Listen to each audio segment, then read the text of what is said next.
Guys, welcome back to my channel. If you haven't already, please watch my first video. I will leave a link in the description box below. To all my fans, viewers, supporters, subscribers, people that share my video on Facebook, Twitter, Instagram, thank you so much. It means a lot to me that so many of you want to spread awareness as much as I do. So thank you. Let's jump right into it. Do it again. Oh, you did the video? You're recording? Yes, swoop like this. You just swoop like that. Yes. With this moment, and this moment, don't let it slip away. Everything for this moment, from this moment, won't let it slip. In this video, I will be addressing some of the FAQs that I get almost on a daily basis. So for starters, people always ask, what is a stroke and how do you get it? A stroke is basically your brain having a thunderstorm. It's too much brain activity going on, and as a result, it's too much, it's not enough oxygen getting to the brain, so certain body parts are affected by it. Another question that I get all the time is, can you fully recover from a stroke? Meaning, like, when am I going to get back to 100%? The answer is, I don't know. Only God knows. That's the best way to put it. Like I said, it depends. Strokes happen for different reasons and at different ages. So for some may take 6 months, for others 10 years. I don't know. But age, health, does play a huge factor in recovery. So for the most part, I do feel like I recovered at least 90%.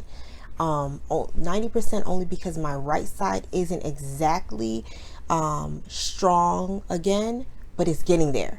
But I still use my left side to pretty much do everything. I've learned to use my left side to survive, basically. Like, for example, changing my son's diaper. I never thought it'd be so hard to change a baby's diaper until I actually had to change his diaper. But over time it becomes easier, and then you never really know how strong you are until you lose a certain part of your body, you know. So you get used to it after a while. Too far forward. Remember what we were talking about sometimes you kind of fall forward too much. Stand up straight. Like mama used to say, there will be better days. So smile. I can still hear you now saying let those tears. Beginning, it was very hard for me to care for my son, being that I was wheelchair bound and I was too weak to do anything. I was too weak to even go to the bathroom myself, much less change him, feed him, and do all that stuff. So initially he was on a G-tube pump, you know, and for all my moms who know what that life is all about, know the struggle. So with the G-tube and the pump connected to it is how he got his milk or whatever, and you have to change the bag every 24 hours. You have to clean it every feeding and all that. So I wasn't physically strong enough to do those things, so I got help from his nurses, my mom, my sister, or whatever. But over time it became easier and easier to deal with all that. And now he doesn't even use the G-tube pump anymore, but I can still feed him normally, and if needed I can do the G-tube, you know, cleaning and all that kind of stuff, whatever. So yeah. And on the right side, this knee, I'm not there. You see how it snaps back like that? Watch that knee. See how it snaps back like that? I block it right there. Oh, just kind of get it going. For me, my biggest challenge was having to go to rehab, and I should say two of my biggest challenges: having to go to rehab and taking full care of my son. For starters, I'm going to start with rehab. Both inpatient and outpatient were a challenge for me. Number one, when I first got to rehab, I still didn't understand what had happened, what was going on, and how long I had to stay there. And I felt like it was very unfair. But I had an amazing team at Memorial South, and everybody just was so helpful and so nice. But still, I didn't understand what it was all about, you know. And the other thing was accepting the fact that I needed help. For those that know me, know that I'm a very, very independent person, and it's just hard for me to ask for help in any way. So having to ask for help to go simply to the bathroom or to wash my hair or to bathe and stuff like that was really kind of humbling for me, but at the same time it was hard. It was challenging to more so accept the fact that this is my situation. This is not permanent, it's temporary, but this is what it is right now. It's not even getting it going, I'm just keeping it from going back. And then my hands are here on the belt, just in case, but I'm not really doing it. So that was definitely a challenge for me. Did I like rehab? Yes and no. I didn't like the fact that I was cooped up in there and I was too weak to go anywhere. But I did, like I said, I did have a great support system. So, you know, they kind of made it easier for me in some aspects, whatever. But I was dealing with postpartum depression, post-traumatic stress or whatever, and all those scary traumas that go along with pregnancy and all these different surgeries and all the different things that were happening to me at the time. So I really couldn't see it until now. I don't think I started to appreciate rehab until outpatient, only because I became more independent. As I grew more independent, I was able to do more things for my son. I was able to do more things around the house. I was able to help out more. Even if it's just washing the dishes, washing the clothes, cooking a meal. Like I had to relearn how to do those things again with my non-dominant side, you know. And for me, that was a huge challenge. Then fully taking care of my son. Oh my gosh, that was like extremely difficult for me at first, because I'm thinking in my mind, I can't do this with one hand. I can't do that with one hand. I was looking at things from a negative perspective, but once I started to see and test out what I can and can't do, that's what kind of made it easier. And I realized there was a lot of stuff that I thought I couldn't do, but I was able to do. So, for example, bathing him. I have to do it a different way than most people, but I get the job done. Changing his diaper, I have to do it a different way, but I get the job done. You see what I'm saying? So, learning how to do everything with one hand, one side, that was challenging. But again, I do it every day. And every day it becomes easier, and every day I get better, and every day I'm learning, growing, healing, you know, and that's that. All right, everybody, here's the day of surgery. We're here to put back on this skull plate and get all this hair back. Hey, Ray Ray.